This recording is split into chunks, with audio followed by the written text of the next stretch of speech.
Hello and welcome. Thank you for joining us today. My name is Danielle. I'll be your host as we discuss Awakening Starseeds Volume 1 and 2. Today we have a very special guest, Michelle Lopez. She's a co-author in Awakening Starseeds of Volume 1 and 2. Hello, Michelle, welcome. Thank you for having me. Yeah, absolutely. I'm really excited to have you here. Can you tell us about yourself so we can get to know you as the co-author in Awakening Starseeds? Okay. Well, I am an elementary school teacher.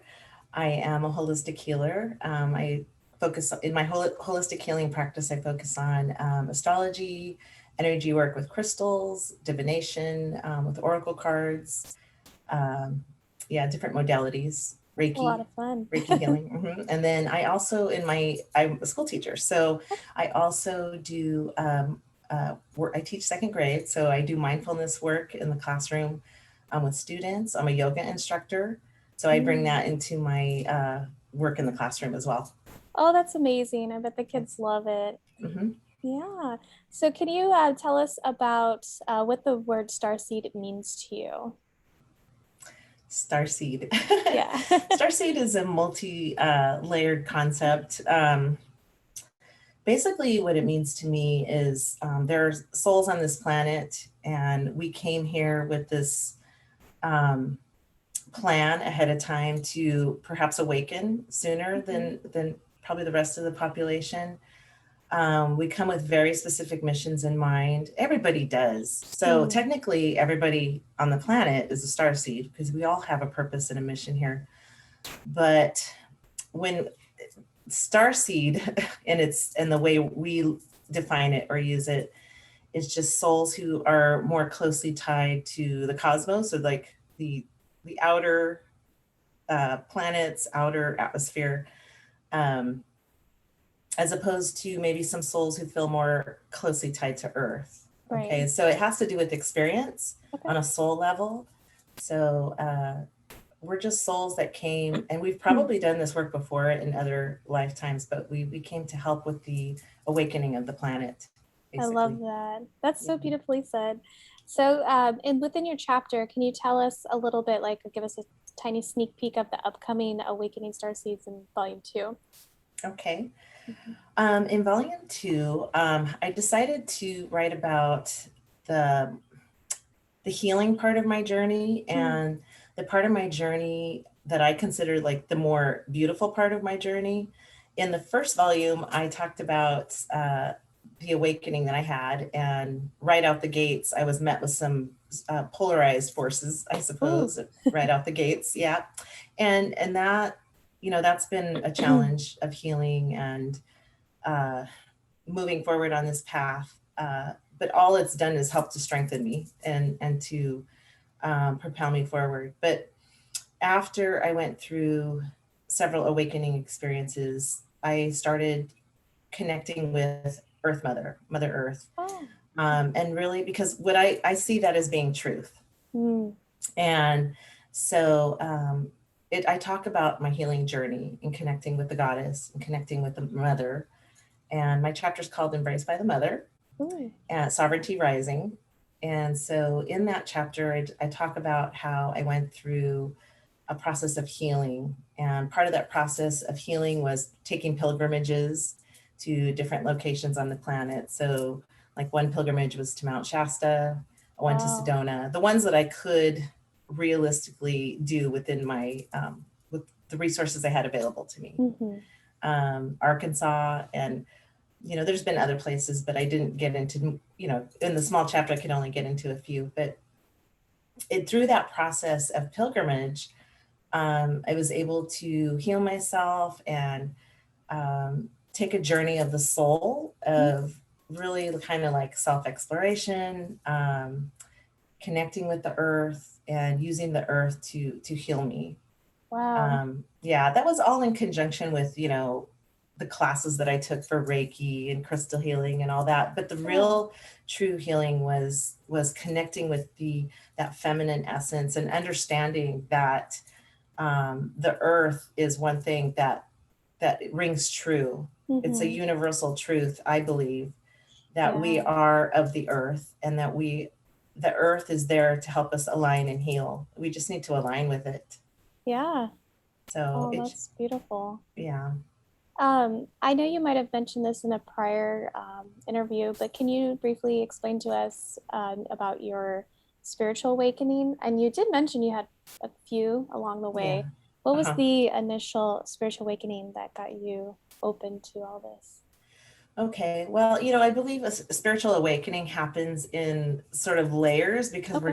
we're just like layers of an onion. We're just unlayering, right? We Yeah. take off one layer, and then lo and behold, there's another layer Yeah. and another one. And so, when you first start out on the awakening journey, you're like, oh my gosh, I'm so awake, and I think I know what this is all about. And then you realize you've only just begun.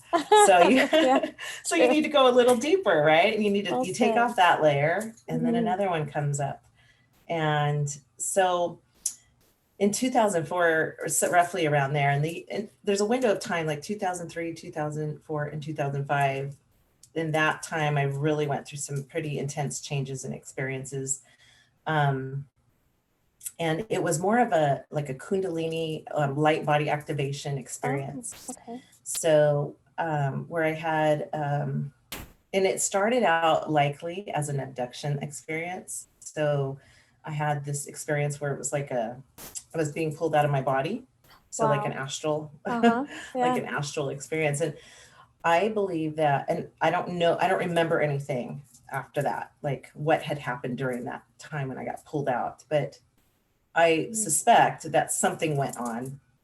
And when I awoke that night, like all my chakras were awakened, and, I was perceiving things, and it was just very tuned in, like really Mhm. tuned in. But I had this sort of feverish feeling, like a spiritual fever, and I started just like purging from the body, just Wow. lots of it and lots of energy.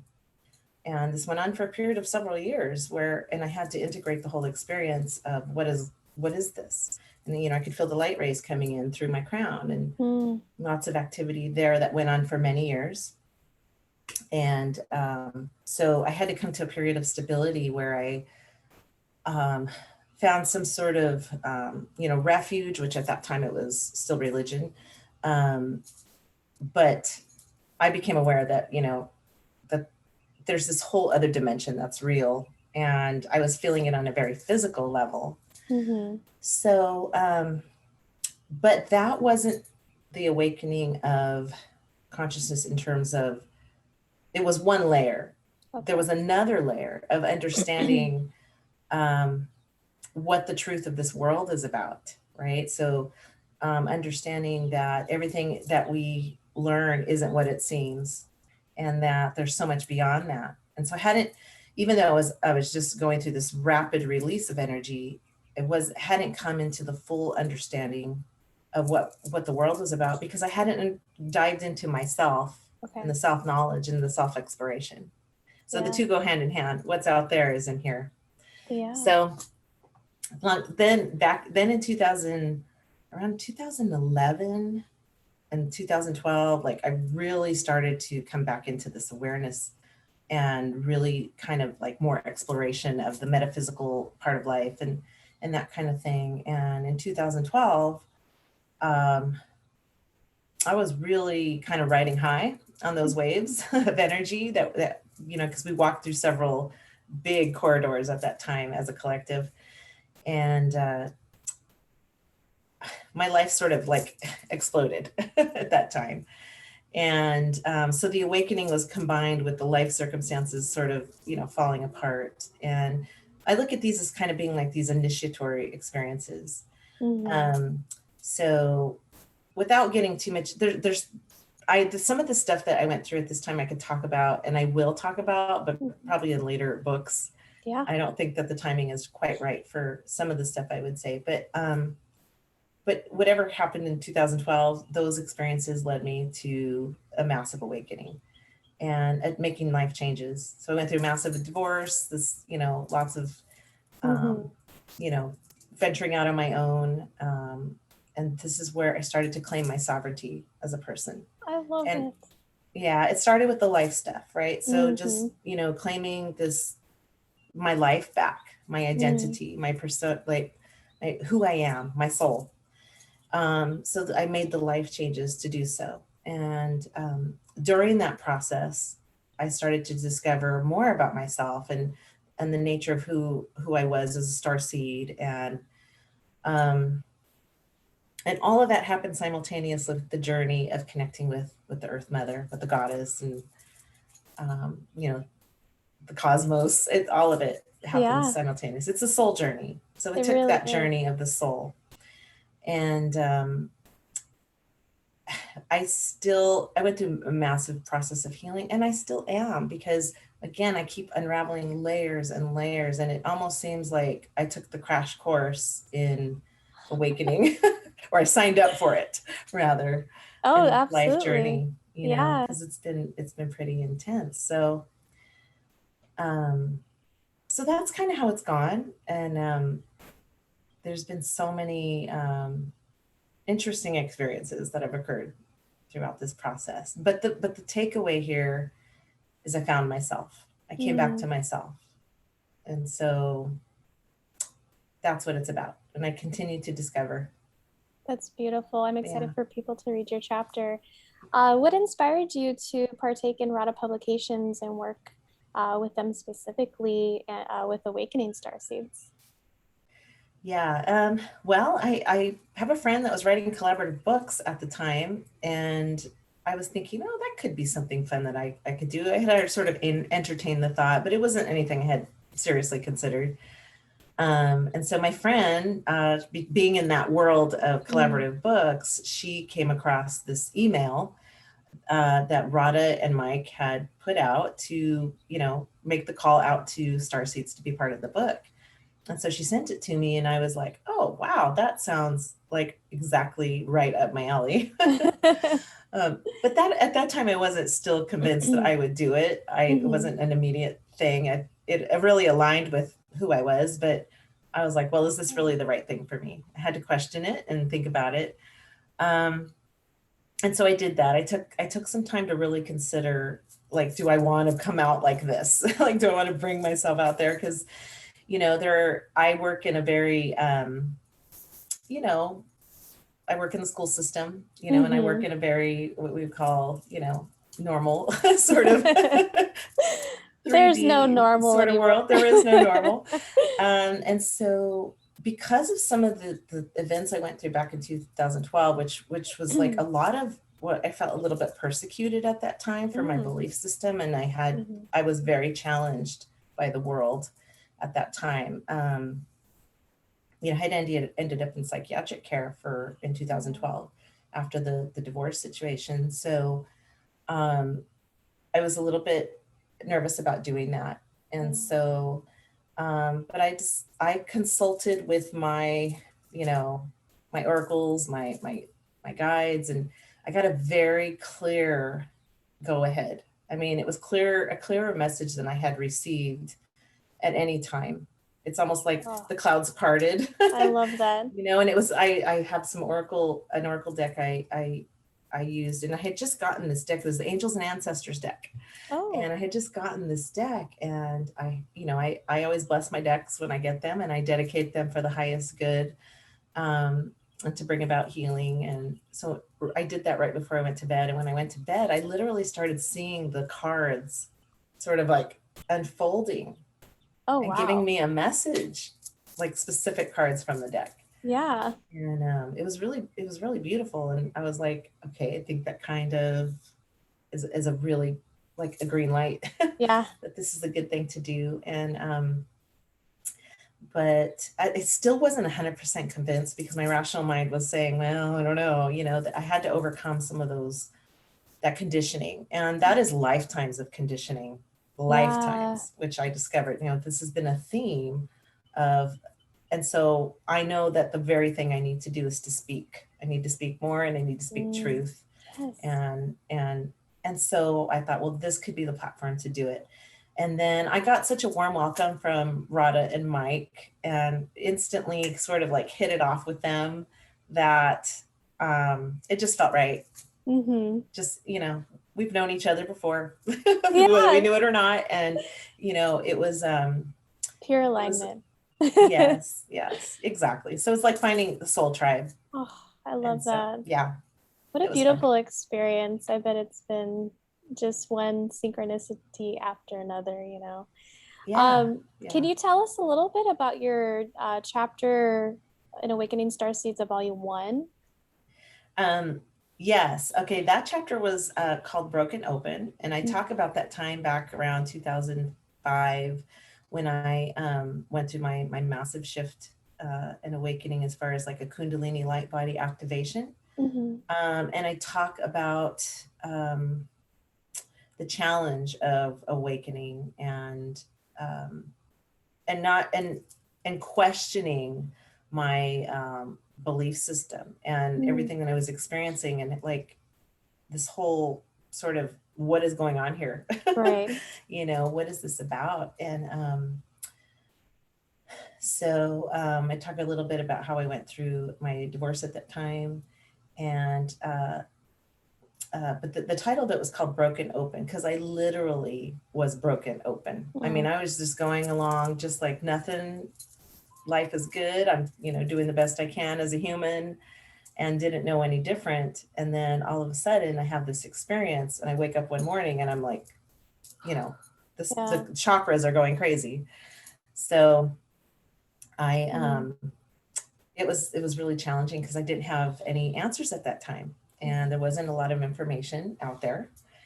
And so no teachers around. So I had to really sort of become my own teacher to a certain degree. mhm. I find that even now too, even though I've had many people come along my journey to help me, I really do feel like this journey for me is really about coming into my own sovereign power, and nobody can do that but you. And Right. so, but that was the challenging time. That was working through all the stuff. But what it taught me was to find an inner strength uh, and an ability to overcome challenges, Mm-hmm. and to keep pressing forward and Right. to not stop. And so, no matter what's thrown at us, and because I had a lot thrown at me at the time, and people were questioning my sanity, and Wow. I knew there was a reason for it. Mm-hmm. Uh, what I now to know to be some polarized or oppositional forces were working against me at that time. Mm. Uh, but Maybe. being in this unawareness, I stepped into a level of awareness, but I was still in some unawareness. I didn't know what those were, Mm. but I do now. Okay. And that's something that in the future, I'm still in the sort of processing stages Mm. and trying to gain understanding. Um, Perhaps someday I'll speak about, but Oh, I'd love to hear about it. yeah. Yeah. And So, I love your strength and courage, because I think a lot of people can relate to what you're saying mhm, on their own, right? Because we do go through challenges and then it's yeah, how you overcome them. And it's okay to have bad days and then you yeah, just realize how strong you are. We're so complex. I mean, like you're we completely are. accurate when you said the onion. I'm like, yeah, that sounds about right. Yeah. Yeah. Yeah, I study astrology, so Okay. I use astrology in my Ooh, I divination love it. practice. And so I have Neptune square moon. Okay. Okay, a square I don't between know what that Neptune and means. moon. Yeah, and basically it's like, yeah, this Neptune is the planet of illusion, and Oh, moon is about security and what okay. nourishes us. So for me, with that square aspect, that's a hard aspect. That's Oh my about God. really like learning the like shedding off the illusions Yeah. or the deception filters that we put over our eyes. Wow. Yeah. And perhaps I was a little bit naive.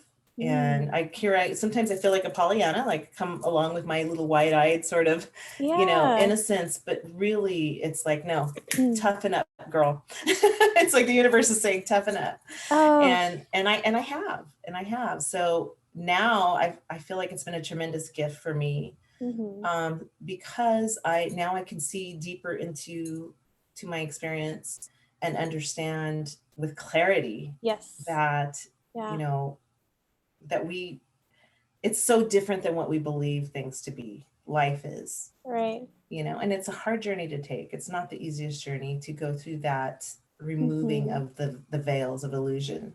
I agree. But the takeaway is that the real story is so much more beautiful than the illusion or the deception that has been put over us. It's so much more, and so that's where we're moving as a world. And we've already had some of those layers ripped off collectively, but the journey is actually an individual journey. And so we each have to take that journey. And so that's what my stories have been about, is that coming into that sort of self-empowerment. So before we start projecting out into the world and saying, oh, that needs to change, that person needs to change, this is wrong, we need to look at ourselves. Right. and do it within ourselves, because when we start doing that within ourselves, then the world around us changes. Yep. We actually give people permission to be authentic, and we help, everything just changes. So I agree. How supported during this creative process did you feel with RADA Publications, and what was the whole experience like for you personally? Yeah, I've always felt very supported by RADA Publications, by Mike and RADA. I could, message them anytime, email. I felt the communication was always very good. They offered opportunities for us to share our platforms or whatever we have going on, projects, through these interviews, through press releases that they do. Let's see what else. Conferences. We went to the Dimensions of Disclosure conference. Ooh. And had an opportunity to go to that, which was a lot of fun. So, and just a camaraderie and a friendships formed. I've met many people through this platform, so it's been a really positive experience. For me, it's been about connecting with a community of like-minded people. Yes. And people to share experiences with. Yeah. We all have different experiences, but we all have a common ground, right? Right. Yeah, absolutely. So it's been great. Did when you went to Disclosure, is that what you said? Did you meet there was another author, she went to the Disclosure, I believe. Did you end up meeting her? I met Stasia Bliss. I met Lynn Pacificar. Okay. Yeah. It could have been a different one. That's really cool though. Yeah. So can you share with us well, it doesn't have to be one, it could be a few, of your life lessons that you've learned? I mean, I know you're kind of have mentioned quite a few. A lot. But as far as how it's made you the person you are, what are a few? There are some takeaways here, though. Some themes that have emerged that are bigger than, and one of the biggest life lessons that I have learned is to take personal responsibility for myself. And so it's a responsibility and ownership. Yeah. So that's been a big life lesson for me. Not that I wasn't doing that before, because I've lived according to some expectations, societal expectations. But when I say take responsibility and ownership, what I'm saying is on a really more personal, on a soul level. Okay. So it's like, if you want to manifest, people talk about manifesting, but you only manifest from where your level of consciousness is. So you have to be willing to shut off the layers of untruths within yourself in order to manifest what you want. Because otherwise you're going to get mirrored back to you things you don't want. Right. And so that's part of the journey, and that's part of the lesson. So taking ownership and responsibility for the healing work, the inner work that has to be done, is a big one. I'm really, one of the things I talk about in this current chapter is soul contract revocations. And so part of my healing journey, and one of the most impactful things that I have done on my journey, is soul contract revocations. And so I've been in a daily practice of those, almost daily, for probably the past year or two. And before that, a little less so, because I discovered these back in 2016. And they have been super impactful in my life. And I know one of my missions here is to release some ancestral karmas. Mm. And so these have been some of the most impactful things of releasing karma, is the creating sacred containers and doing these revocations. So Wow. if there's people struggling out there and they feel like, nothing has worked, because I've tried many modalities of healing, and I'm not saying they haven't all contributed to part of my sovereignty work, but until we claim what it is that we want in a sacred manner, we don't see much change. Because the law of attraction, part of it's like, okay, manifestation, you have to do the inner work before you're going to manifest that thing that you want, and it's not about what you want, it's about what the soul needs to align with. So we're not talking about the outer, we're talking about the inner. Yeah. So I hope that makes sense, but that's really impactful, important work that I've done. That's It all comes back to responsibility. I love that. What are you ready to take on? We all want the mystical experience or whatever, but are you willing to do the work and the grounded work? Because it's not about escapism or sometimes what we make it out to be. It's really about doing the daily work. That's so beautiful. What an example. Thank you for being here and showing up in the world the way you do, because this sets such a great example. I mean, with the children you're working with too, I mean, they're seeing you, and on a subconscious level, I believe they can pick up on your energy. So that's so beautiful. Excuse me. So I do have a question about how would you share with our listeners, people who were interested in working with RADA Publications? Would you encourage them to reach out and work with them? How would you? Yeah, absolutely. You have to look at your life and see, what are your goals, right? What do you want to accomplish? And, if it's to, if it's part of your healing journey, then I say go for it. And most of us are here because it's part of our journey work. Because it's when we speak, we get a healing. And I know, like, for me personally, one of the healing, I didn't do this because I wanted to promote a platform. I did this because I wanted a chance to speak and to exercise my voice. And when I do that, I know that my ancestors, that the impact that I have, that just sort of ripples out in the unseen is the most powerful thing. And so for me, it's been about a healing. So maybe other people relate to that, where, they have a story to share, they need to speak about something. This is a great platform to do that. It's a safe container to do it. And I think a lot of blessings will come from it if people decide to do this. Well, thank you. So to me, it's more than just platform, but it's about healing your voice and expressing and connections. So that's beautiful. I love that. Well, where can we find you? I would like to put your information down below so they can click on your link. Do you have a website? Yeah. Can I talk a little bit about my my work with the kids? Oh yeah. Well, actually, that was my next question. Is what did you have next? Yeah. Apologies. Oh, okay. Yeah. No worries. So, well, I can be reached at michellekearneylopez.com. And I also would like to encourage people to go to my YouTube called Animal Magic. And so right now we're currently working on a project called Animal Magic. And this is a children's book, and it brings out, it teaches the kids about yoga and mindfulness. Oh, that's so so it's the animals come in as teachers to the children, and the children have some kind of a social emotional lesson that they need to learn.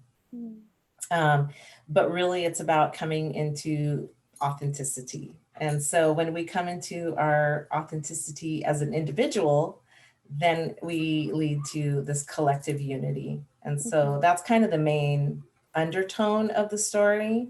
And it's, there's like cute yoga poses and that kind of thing. And there's like, a yoga fairy and fun little elements to the story. But the main takeaway is coming into individual empowerment and authenticity so that we can collectively grow as a world. So, so anyway, so yeah, that's that. I love that, the empowerment behind what you're doing. And it's so great that you're doing it with kids, because that's a good time to start it when they're young, so that's beautiful. Yeah. Well, thank you for everything that you do. And like I said, I'll make sure we drop your information down below for those who want to reach out. And of course, we'll link RADA Publishing here too, in case you want to share your voice as well. And thank you so much, Michelle, for your time. I really appreciate your beautiful energy that you're bringing to this world and all the work you're putting into that and taking responsibility as a sovereign being. I appreciate you very much. Great. Thank you. Have a good... Okay. Bye. Bye-bye.